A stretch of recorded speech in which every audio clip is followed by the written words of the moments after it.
You're standing in 6 inches of Belgian snow at 3:14 a.m. on January 8, 1945, watching your 4th Sherman tank burn in 3 days. The crew got out, barely. Corporal James Roderick's face is black with soot, his hands blistered from prying open a jammed hatch while ammunition cooked off inside the hull.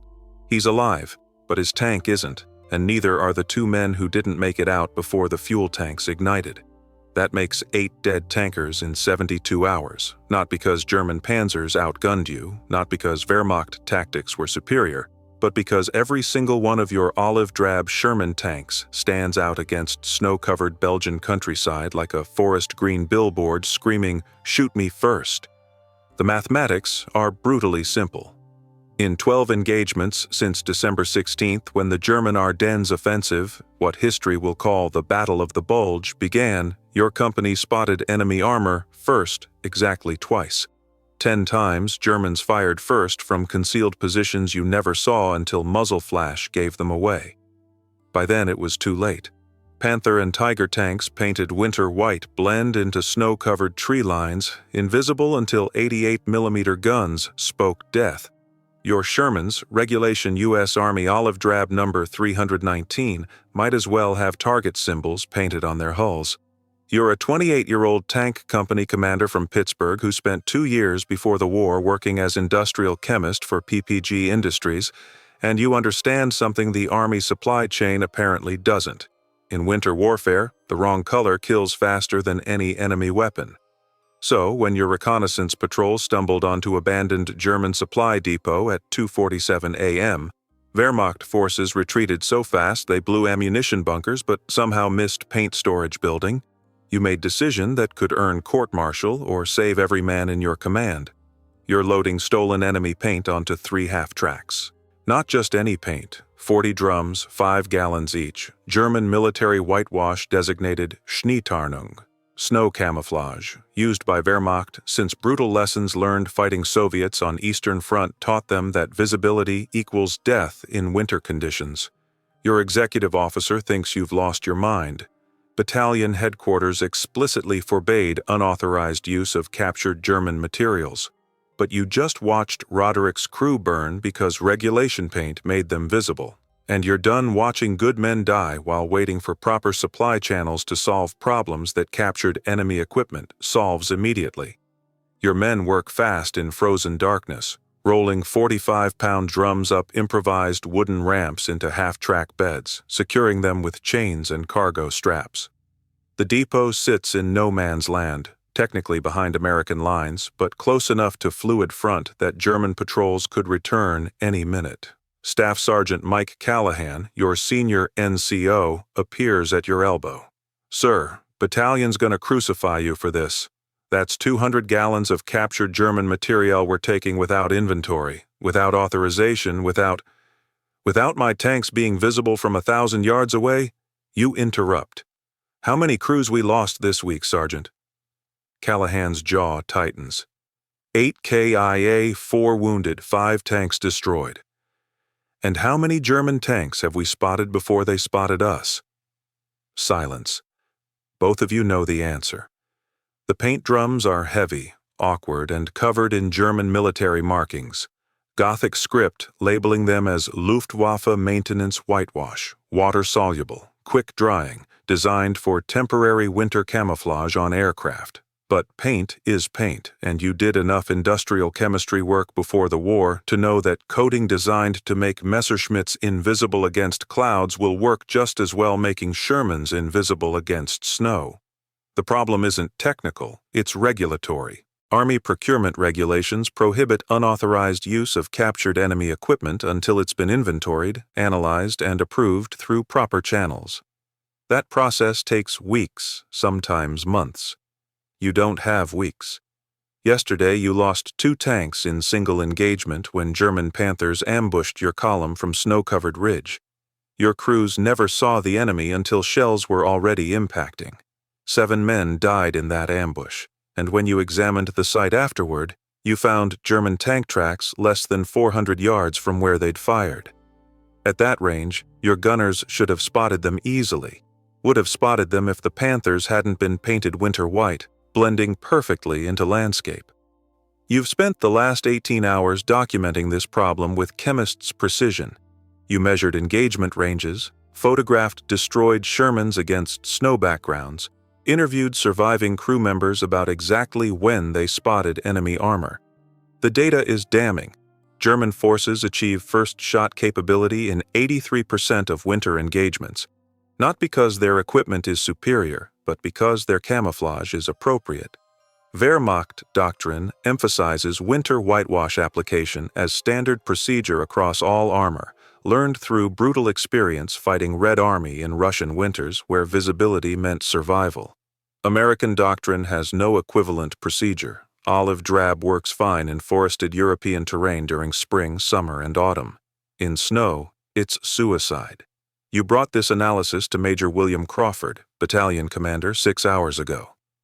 Crawford listened, examined your documentation, acknowledged the problem. Then he told you exactly what you expected. Submit formal requisition through supply channels. Division will evaluate and respond according to established procurement protocols. You asked how long that would take. Crawford estimated minimum 2 weeks, possibly 4, depending on whether winter camouflage paint exists anywhere in European theater supply chain. You pointed out that at current casualty rates, your company would lose another 6 tanks and 15 men in 2 weeks. Crawford's expression tightened, but his answer didn't change. Those are the regulations, Captain. I can't authorize unauthorized use of enemy materials. So you saluted, left battalion headquarters, and started planning tonight's unauthorized supply raid. You're not asking permission anymore. You're taking paint, applying it, and dealing with consequences after your tanks stop being visible targets. Callahan finishes securing the last drum and signals all clear. 40 drums, 200 gallons total, enough to coat every Sherman in your company plus extra for touch-ups and resupply. You climb into lead half-track's passenger seat and signal convoy to move out. The 3 vehicles roll quietly through pre-dawn darkness, heading back toward your company assembly area 3 miles west. The drive takes 17 minutes. Nobody speaks. Radio stays silent except for periodic security checks. You pass destroyed German vehicles from earlier fighting, Panther tank with blown track, Stu G 3 assault gun abandoned when crew ran out of ammunition, several burned-out trucks. The snow covers everything with uniform white blanket that makes navigation difficult but provides perfect concealment for properly camouflaged forces. At 3:31 a.m., you reach your company's bivouac area. 15 Sherman tanks dispersed in defensive positions around crossroads, crews sleeping in commandeered farm buildings or inside their tanks. You order drivers to park half-tracks next to your command tank and wake platoon leaders for emergency meeting. 5 minutes later, you're gathered in freezing barn that serves as company headquarters, warming hands over portable kerosene heater while you brief the plan. Gentlemen, we've lost 8 men in 3 days because German armor sees us first. That ends now. You gesture toward half-tracks parked outside. I just acquired 200 gallons of German winter whitewash from captured depot.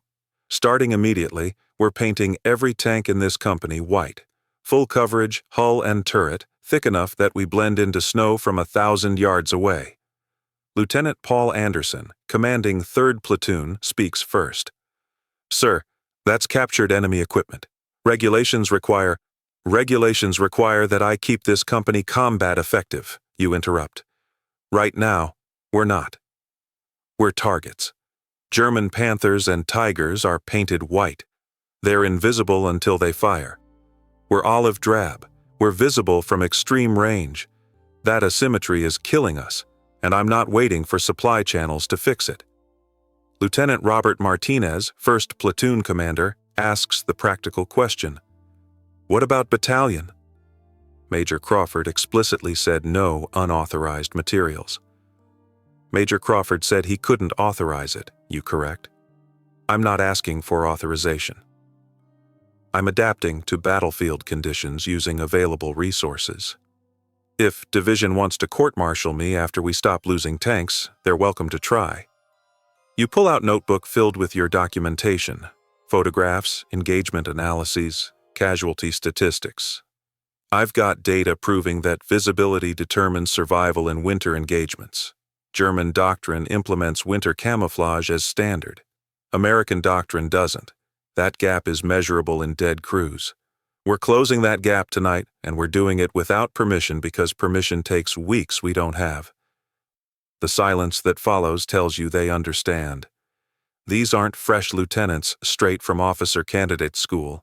They're combat veterans who've watched friends burn because regulations couldn't adapt fast enough. Martinez speaks quietly. How long will paint job take? 4 hours if we work fast. Every crew participates. We mix paint with snow for proper consistency, apply with brushes, rags, whatever works. German instructions say it dries in 30 minutes at freezing temperatures. By 0800 hours, every Sherman in this company will be invisible against snow. Anderson nods slowly. Battalion's going to notice 15 white tanks pretty quickly. Let them notice after we've proven it works. Next time we engage German armor, we're going to be the ones who see them first.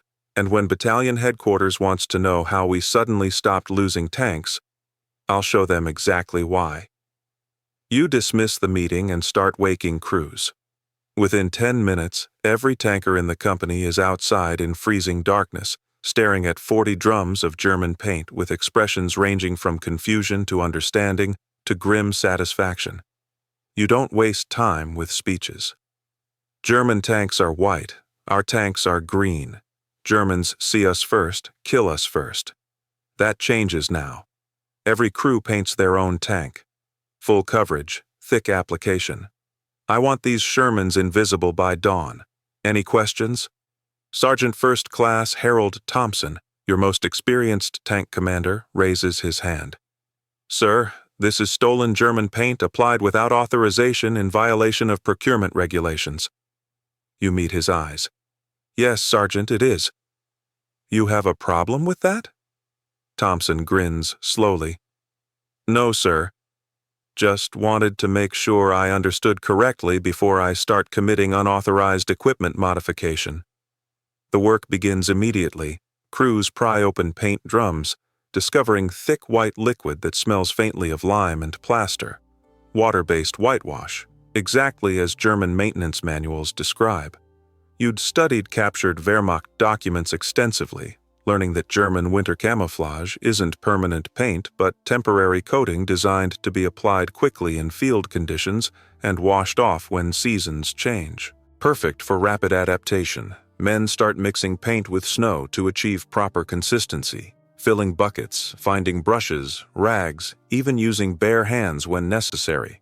The temperature is 18 degrees Fahrenheit, cold enough that paint starts thickening, requiring constant stirring and occasional warming near portable heaters. But it works. Slowly, systematically, 15 olive drab Sherman tanks begin disappearing under coats of white. You work alongside your crews, applying paint to your own command tank. The labor is cold, messy, and tedious. Paint freezes on gloves, requiring periodic warming breaks. The smell is terrible. Chemical odor mixed with cold metal and diesel fuel. But with each brush stroke, your Sherman becomes less visible. Dark green hull fades under white coating. By 4:30 a.m., your tank's hull is completely covered. By 5 a.m., turret follows. By 5:30 a.m., you step back and examine results. Your Sherman, which 3 hours ago was dark green shape visible from incredible distances, now blends into snow-covered landscape so effectively that from 100 yards away, it's nearly invisible. You walk to different viewing angles, testing visibility from various ranges and positions. The transformation is startling. White tank against white snow becomes indistinct shape, easily mistaken for snowdrift or covered vehicle. Unless observer knows exactly where to look, the Sherman effectively disappears. Other crews report similar results. Across the company area, 15 Sherman tanks are transforming from visible targets into camouflaged predators. The paint job isn't pretty, rough, uneven in places, clearly improvised rather than factory applied. But it's functional, and functionality matters more than aesthetics when visibility determines survival. By 6:15 a.m., 14 tanks are completely painted. The 15th, Lieutenant Anderson's platoon command tank, develops complication when paint freezes solid in bucket before application can finish. You personally help his crew warm the paint near portable heater, thin it with additional water, and complete coverage before dawn breaks. At 6:47 a.m., as gray light begins illuminating snow-covered Belgian countryside, you stand in center of your company area surrounded by 15 white Sherman tanks that have effectively vanished into landscape. From command post perspective, they're nearly invisible despite being less than 200 yards away. The camouflage works. Then complications arrive in form of Jeep approaching fast from battalion headquarters, headlights cutting through pre-dawn darkness. The vehicle slides to stop and Major Crawford climbs out, his expression suggesting this isn't friendly visit. You walk forward to meet him, still wearing paint-stained gloves and jacket covered in white smears. Crawford stares past you at white tanks, his face unreadable. Finally he speaks. "Captain Hartley, explain why 15 tanks under my command are painted white using what I assume is unauthorized German materiel." You meet his eyes steadily. "Sir, winter camouflage. German doctrine proven on Eastern Front. We're adapting for tactical survival." "Adapting," Crawford repeats flatly. "You mean stealing captured equipment and applying it without authorization, inventory, or approval from division supply?" "Yes, sir. That's accurate description of events." Crawford walks slowly around nearest Sherman, examining rough white paint covering hull and turret. "Do you understand what you've done? Unauthorized appropriation of enemy equipment, violation of procurement regulations, possible misappropriation of military resources." He counts on fingers. "I could have you court-martialed on multiple charges." "Yes, sir, but my crews will be alive to testify." You pull out your documentation notebook. "Sir, I've compiled engagement analysis from every tank loss this week. Germans achieve first-shot capability in 83% of winter engagements solely due to superior camouflage. They see us first because their tanks are white and ours are green. 8 men died in 3 days because of that visibility gap. I've closed that gap using available captured resources rather than waiting weeks for supply channels to provide what we needed immediately." Crawford stares at you for a long moment. Around you both, tank crews watch silently, knowing their captain's career balances on battalion commander's next words. Finally, Crawford speaks quietly. "Your company is scheduled for combat patrol at 1400 hours, Sector 9, where we've been taking heavy casualties all week." He points at your white tanks. "Your invisible Shermans will lead. If this works, we'll discuss your procurement methods afterward. If it fails, you'll face immediate charges. Clear?" "Yes, sir." Crawford returns to his jeep, pauses before climbing in. "Captain, I've been requesting winter camouflage through division supply for 3 weeks. Answer is always same. Not available, low priority, maybe next month. Meanwhile, good men keep dying." He looks at white tanks surrounding you. "Maybe stealing paint is exactly what Army needs to understand priority. Don't make me regret not arresting you this morning." The jeep departs. Sergeant Callahan approaches carefully. "Sir, you just bet your entire career on paint job." "I bet 15 crews' lives on visibility, you correct? Career is secondary. For next 7 hours you prepare for patrol that will either validate your unauthorized decision or end your military service. Crews conduct pre-combat checks, loading ammunition, topping fuel, testing radios. The white camouflage has dried completely, creating durable coating that doesn't flake or chip under normal handling. You personally inspect every tank, ensuring coverage is complete and consistent. At 1:45 p.m., 15 white Shermans roll out of assembly area toward Sector 9. The transformation is remarkable. Column of tanks that yesterday would have been visible from extreme range now blends into snow-covered landscape so effectively that forward observers have difficulty tracking friendly forces. You command from lead tank, scanning ahead through commander's cupola while your gunner tracks for targets through periscope. Sector 9 is rolling valley with German positions known to occupy surrounding ridges. American patrols have been ambushed here twice in past week. Panther tanks appearing from concealed positions, firing first, disappearing before American forces could respond effectively. Intelligence estimates at least 2 German armor platoons operating in sector, possibly more. Today will be different. You're not entering valley as visible target. You're entering as invisible hunter, and German forces won't see you until it's too late. At 14:22 hours, your column advances into valley. Visibility is excellent. Clear sky, bright sunlight reflecting off snow, perfect conditions for long-range observation. Your gunner, Staff Sergeant David Brennan, scans ridgelines methodically. Movement, 2 o'clock. Ridgeline approximately 900 yards. You swing binoculars right, focusing on indicated position. There, partially concealed behind snow-covered tree line, sits German Panther tank, also painted white, scanning valley with commander exposed in cupola. The German crew is focused on something else, searching for dark green shapes they've learned to expect. They're not processing white forms advancing through snow because white shapes are supposed to be friendly forces. You key radio to company frequency. All units, target identified. Panther tank, grid reference 4732, range 900 yards. Hold positions and await fire command. Your column halts, 15 white tanks settling into defensive formations. From German perspective 900 yards away, you've effectively vanished, white vehicles against white background becoming indistinct shapes easily mistaken for terrain features or snow-covered obstacles.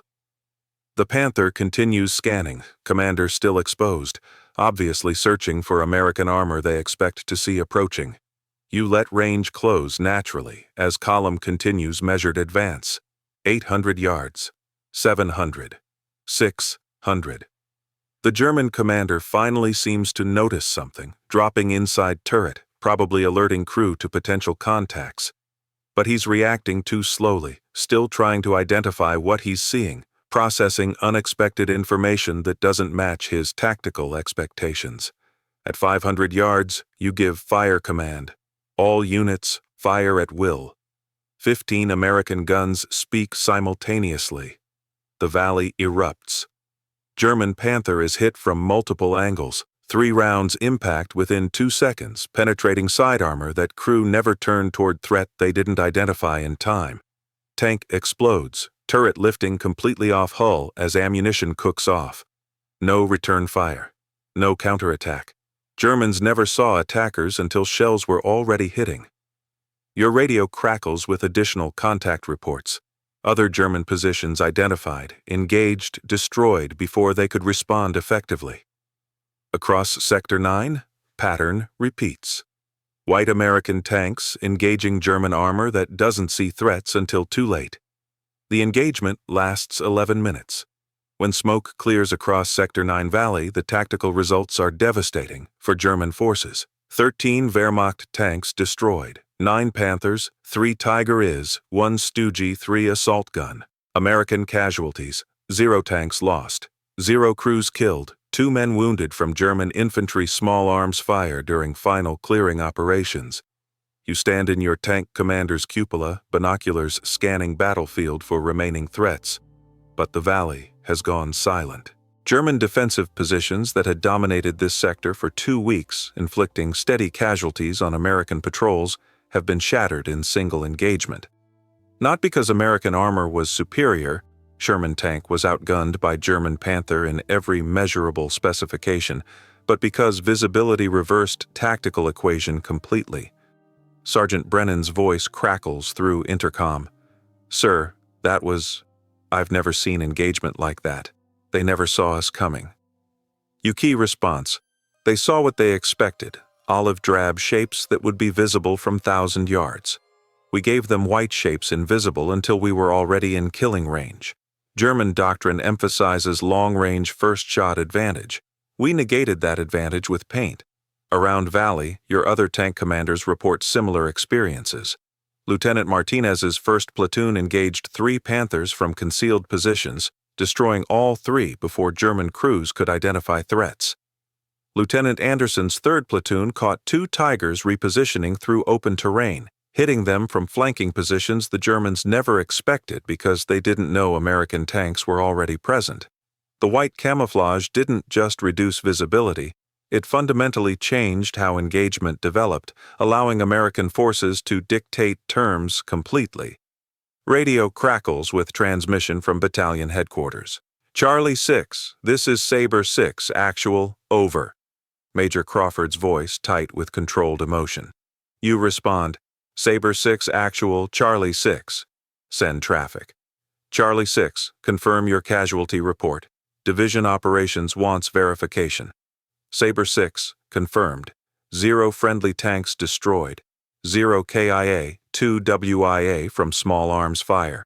Engaged and destroyed 13 enemy armor vehicles. German forces withdrew from sector.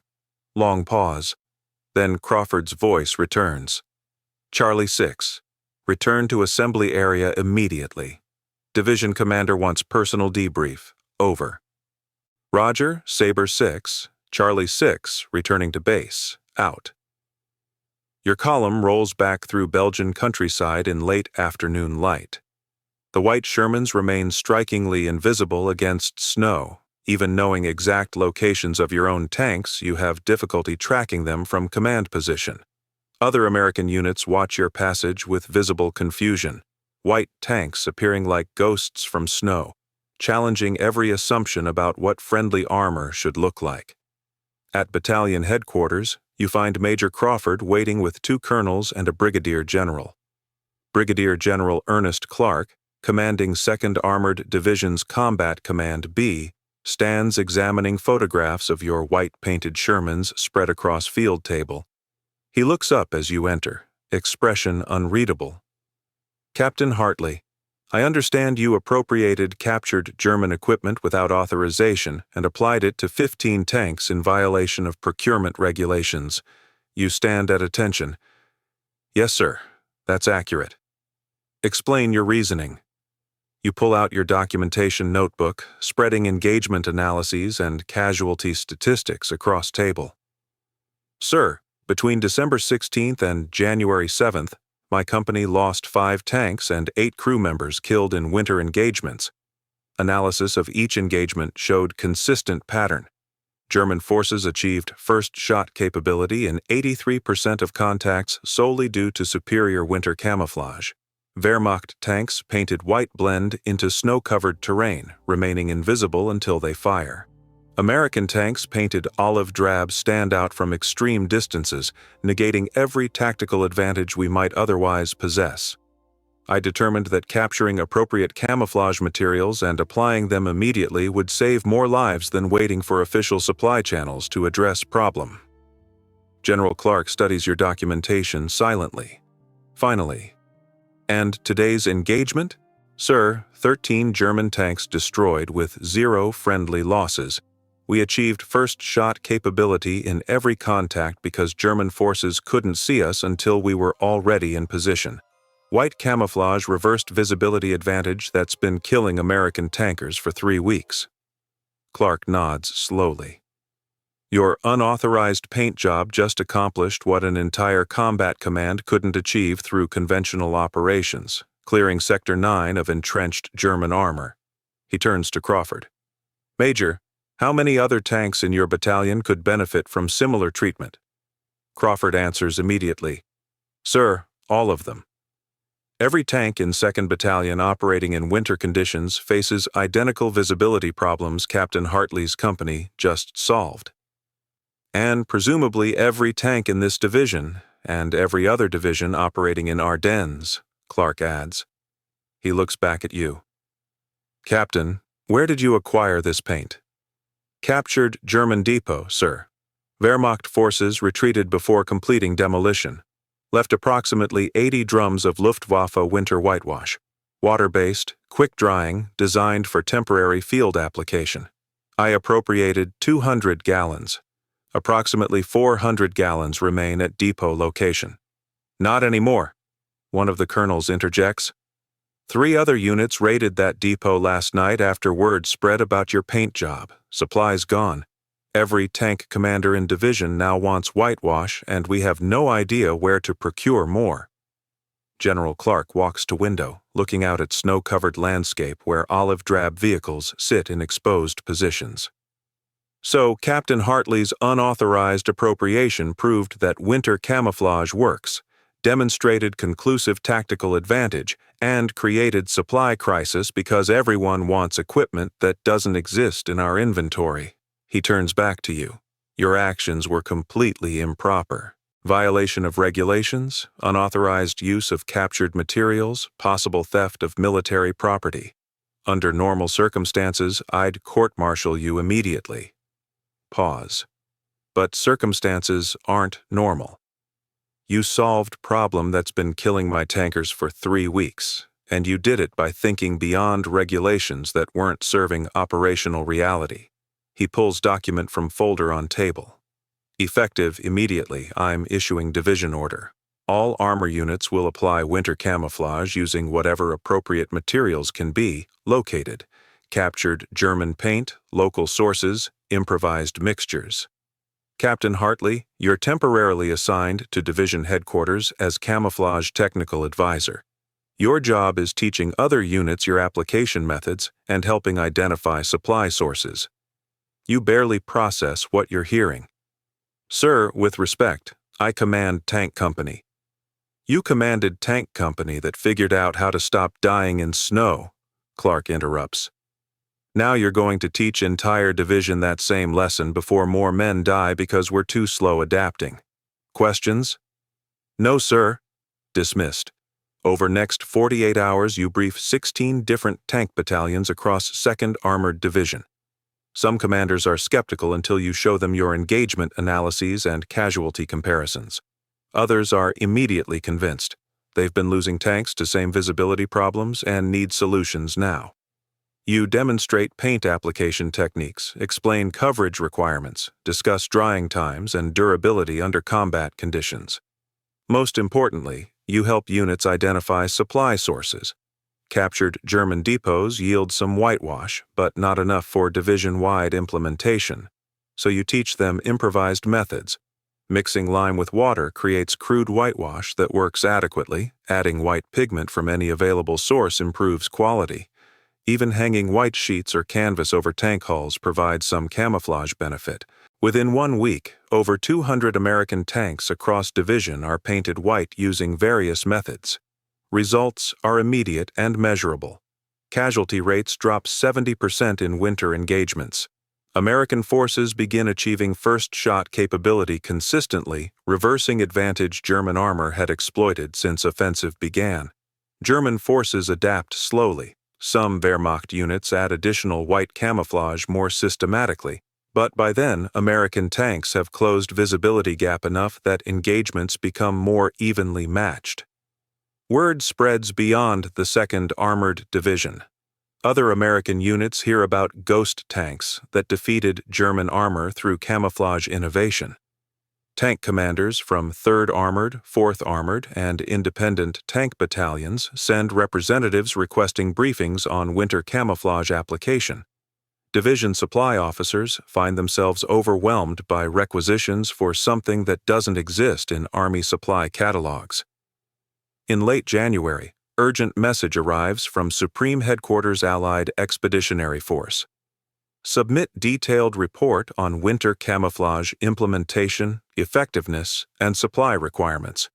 You write 18-page technical document covering everything: paint specifications, application procedures, tactical results, recommended supply chain modifications. Report goes up through channels and disappears into vast military bureaucracy. But 3 weeks later, results appear. SHIAF issues theater-wide directive mandating winter camouflage for all armor operating in snow conditions, with detailed specifications for approved paint types and application methods. Your improvised solution based on stolen German paint has become official Allied doctrine affecting thousands of vehicles across entire European theater. Major Crawford calls you back to battalion headquarters in mid-February. Your temporary assignment to division ends, and you return to commanding your company. Crawford hands you folded paper. Captain, you've been awarded Bronze Star for initiative and tactical innovation resulting in significant operational advantage. Citation mentions your resourceful acquisition and application of field-expedient camouflage measures leading to decisive engagement success. You read citation, noting careful phrasing that avoids explicitly saying you stole paint. Sir, they made paint theft sound almost respectable. Crawford almost smiles. That's how Army writes citations for actions that worked despite violating regulations. You won't be court-martialed because results proved you were right, but official record will sanitize how you got there. Your company continues operations through February and into March as Battle of Bulge gradually resolves in Allied favor. German offensive that initially penetrated 50 miles into American lines is pushed back systematically, Wehrmacht forces retreating toward Rhine River and Germany proper. Throughout this period, your white-painted Shermans maintain tactical advantage in winter engagements. Crews report consistently spotting German positions first, engaging from superior positions, surviving encounters that would have been death sentences in olive drab tanks. 0 additional tanks lost to enemy fire through end-of-winter operations. Compare that to 5 tanks lost in 3 weeks before camouflage application. Mathematics are undeniable. Visibility equals survival. In late March, as snow begins melting and terrain transitions from winter to spring conditions, you order company to remove white camouflage. Water-based whitewash washes off easily with brushes and water, revealing olive drab paint underneath essentially undamaged. The temporary coating that saved dozens of lives over 3 months comes off in afternoon's work, leaving no permanent trace except in memories of crews who lived because they became invisible. Sergeant Callahan approaches as you're supervising paint removal. Sir, feels wrong washing this off, like we're making ourselves visible again. Spring terrain is different, you explain. White camouflage against green vegetation would make us stand out worse than olive drab in snow. Visibility management means adapting to changing conditions, not using same solution in different environment. War in Europe ends May 8, 1945, with German unconditional surrender. Your company is in southern Germany when announcement comes, having advanced through Rhineland across German border deep into enemy territory. The white paint is long gone, scrubbed off when seasons changed, but lesson remains embedded in how American armor operates. You're discharged in August 1945 with rank of major, promoted twice during final months of war based on tactical performance and innovation. Return to Pittsburgh, Pennsylvania, where your wife Margaret and daughter Sarah have been waiting since you deployed to Europe in June 1944. You resume interrupted career with PPG Industries, eventually becoming senior research chemist developing industrial coatings. You never discuss war much with family or friends. When people ask about your service, you say you commanded tanks in Europe and came home. Your wife knows you received Bronze Star but never asks details about how you earned it. Your daughter grows up knowing her father fought in war but not understanding what that actually meant. Among your personal papers stored in basement, faded photographs from January 1945 showing 15 white Sherman tanks barely visible against Belgian snow, several pages of handwritten engagement analyses, and copy of Bronze Star citation with carefully sanitized language describing actions that could have ended in court-martial, but instead changed doctrine. Korean War begins in June 1950. And news reports mention American tanks operating in Korean winter conditions. You read that Army now issues winter camouflage as standard equipment, removable white panels, quick application paint systems, detailed field manuals describing proper implementation procedures. None of the official documentation mentions Captain Thomas Hartley or midnight raid on German supply depot or 15 ghost tanks that won engagement by being invisible. The innovation is attributed vaguely to field adaptations during Battle of the Bulge operations. No names, no specifics, just acknowledgement that soldiers in combat figured out something planners hadn't anticipated.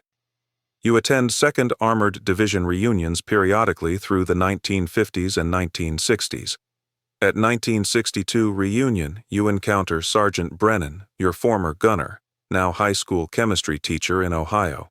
He brings his son, teenager interested in military history, and points at you. That's Captain Hartley. He's reason I lived through Bulge. The boy asks what you did. Brennan answers before you can. He stole paint from Germans and made our tanks invisible. Sounds crazy, but saved my life and everyone else's in the company. You add quietly, we adapted to battlefield conditions using available resources. Sometimes survival requires thinking beyond regulations. In 1975, Army's Armor School at Fort Knox requests interview for oral history project documenting tactical innovations during World War II.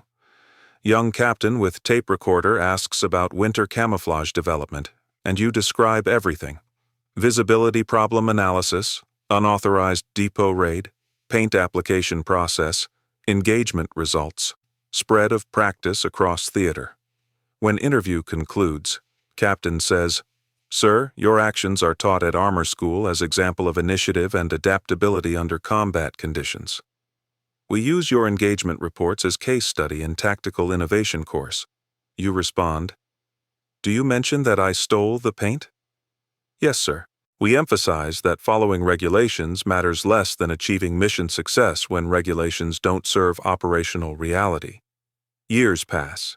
Military equipment evolves. Composite armor, thermal imaging, laser rangefinders, computer fire control systems. Modern tanks bear little resemblance to M4 Shermans you commanded in Belgian snow. But principle remains unchanged. Visibility determines survival in armored warfare, and camouflage technology must adapt continuously to operational environments. Contemporary Army doctrine emphasizes rapid field adaptation, authorizes commanders to modify equipment when circumstances require, prioritizes tactical effectiveness over procedural compliance. Some of that doctrinal flexibility traces directly to lessons learned when one tank captain decided survival mattered more than authorization.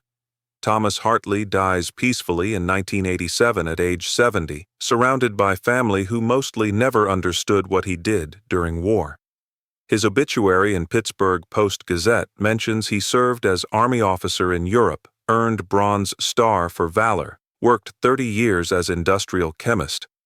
Doesn't mention 15 ghost tanks or unauthorized paint raid or tactical innovation that changed armor doctrine.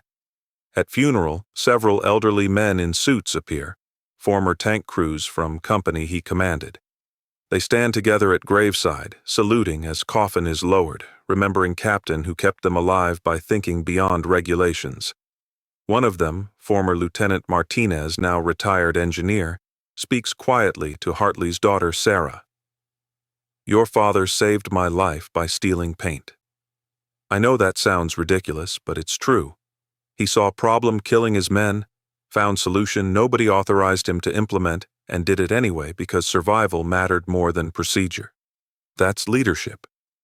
Sarah asks Martinez to explain what he means. Over coffee after funeral, Martinez describes January 1945. Snow-covered Belgian countryside, Sherman tanks burning because they were wrong color, captain who raided enemy depot for camouflage materials, 15 white tanks appearing like ghosts from snow to shatter German positions. Sarah listens, amazed, learning for first time what her father actually did during war he never discussed. "Why didn't he ever talk about this?" she asks. Martinez considers carefully before answering, because to him, it wasn't heroic story worth retelling. It was practical problem solved with available resources.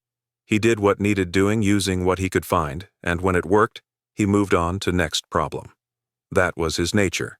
Identify issue, implement solution, don't dwell on credit. In the 1990s, as World War II histories are increasingly documented and declassified, military historians researching Battle of Bulge operations discover 2nd Armored Division's winter camouflage implementation through archived reports and engagement analyses. Thomas Hartley's name appears in footnotes describing tactical innovations during Ardennes fighting.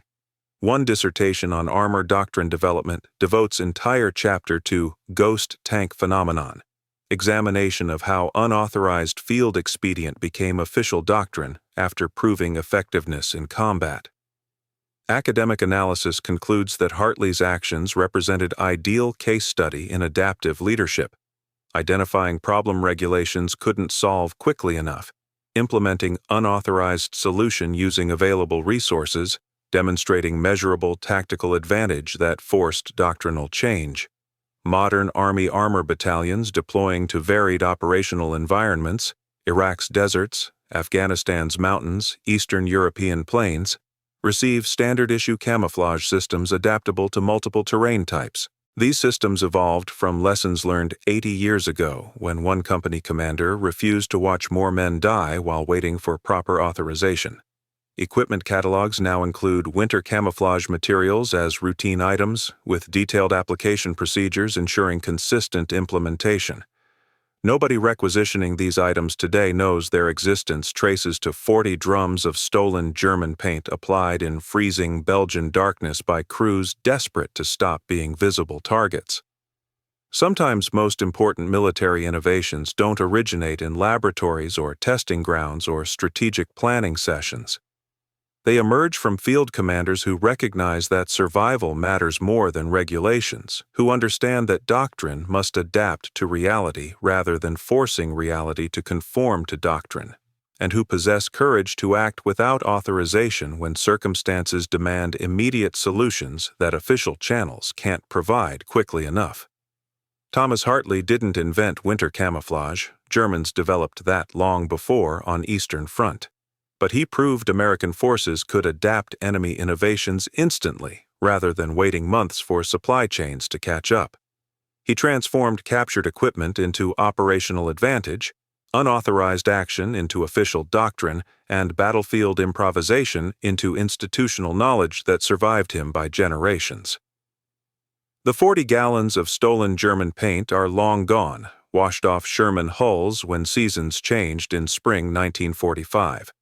But their impact endures in every tank commander who understands that visibility determines survival, in every armor unit that adapts camouflage to operational environment, in every doctrine emphasizing field initiative over procedural compliance. Sometimes all it takes is one officer willing to risk career by doing what needs doing, one unauthorized decision that works despite violating regulations, one midnight raid that steals not just paint but future for crews who lived because they became invisible. That's how you change doctrine. That's how you save lives. That's how one captain's unauthorized paint job became standard practice affecting armored warfare across generations. The ghost tanks of January 1945 disappeared into snow for 3 months, but their legacy remains visible in every winter camouflage system painted on tanks today.